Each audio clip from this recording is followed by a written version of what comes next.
Samuel തിരുമേനിയും പ്രിയപ്പെട്ട കൊച്ചമ്മയും, തിരുമേനിയോടും കൊച്ചമ്മയോടും ചേർന്ന് പ്രിയപ്പെട്ട കൊച്ചുമോന് സാം, അവരോടൊക്കെയും ചേർന്ന് ഏതാനും നാളുകൾ ബിഷപ്പ് ഹൗസിൽ പ്രവർത്തിപ്പാൻ എനിക്ക് ഇടയായിട്ടുണ്ട്. അത് ഞാൻ ഈ സമയത്ത് നന്ദിയോടെ ഓർക്കുന്നു.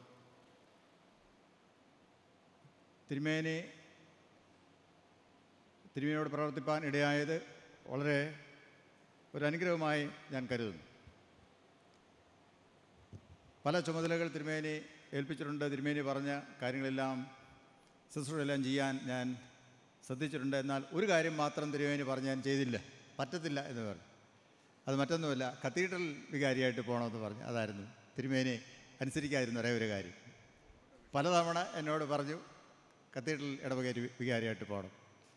കൈ ഒഴിപ്പിക്കൊണ്ട് എന്തെങ്കിലും നിവൃത്തി ഉണ്ടെങ്കിൽ എന്നെ ഒഴിവാക്കണമെന്ന് പലതവണ പറഞ്ഞതുകൊണ്ട് അതിൽ നിന്ന് തന്നെ ഒഴിവാക്കി. ബാക്കി എല്ലാ കാര്യങ്ങളും തിരുമേനി പറഞ്ഞ് ഞാൻ ചെയ്തിട്ടുണ്ട്. പല ചുമതലകൾ ഏൽപ്പിച്ചതും അതെല്ലാം ഞാൻ ഈ സമയത്ത് ഓർക്കുന്നു. വളരെ സ്നേഹത്തോടെ എന്നോട് ഇടപെട്ടിരുന്നു. എന്നോട് മാത്രമല്ല, തിരുമേനിയെ അറിയാവുന്ന, തിരുമേനിയോട് ശുശ്രൂഷിച്ച ബഹുമാനപ്പെട്ട സെക്രട്ടറിമാർ, ഇഷ്ടംപോലെ ധാരാളം സെക്രട്ടറിമാർ നമുക്ക് ഇവിടെ ഉണ്ട്. ദീർഘകാലമായിട്ടുള്ള തിരുമേനിയുടെ ശുശ്രൂഷ കാലയളവിൽ ബിഷപ്പ് സെക്രട്ടറിമാരായിട്ട് പ്രവർത്തിപ്പാനും ഞങ്ങളുടെ പ്രിയപ്പെട്ട അച്ഛന്മാർ, ഞാൻ ഉൾപ്പെടെ ഇടയായത് ഞാൻ ആ സമയത്ത് ഓർക്കുന്നു. ഏറ്റവും കൂടുതൽ കാലം സെക്രട്ടറി ആയിട്ട് നമ്മുടെ സ്നേഹമുള്ള സ്കറിയാച്ചൻ തന്നെയാണ്. മറ്റ് സെക്രട്ടറിമാരും ഉണ്ടായിരുന്നു മുമ്പ് നമ്മൾ കേട്ടതുപോലെ. ഓർക്കാനും പറയാനുമാണെങ്കിൽ ധാരാളം കാര്യങ്ങളുണ്ട്. സമയം ധാരാളം നമുക്ക് ആവശ്യമാണ്.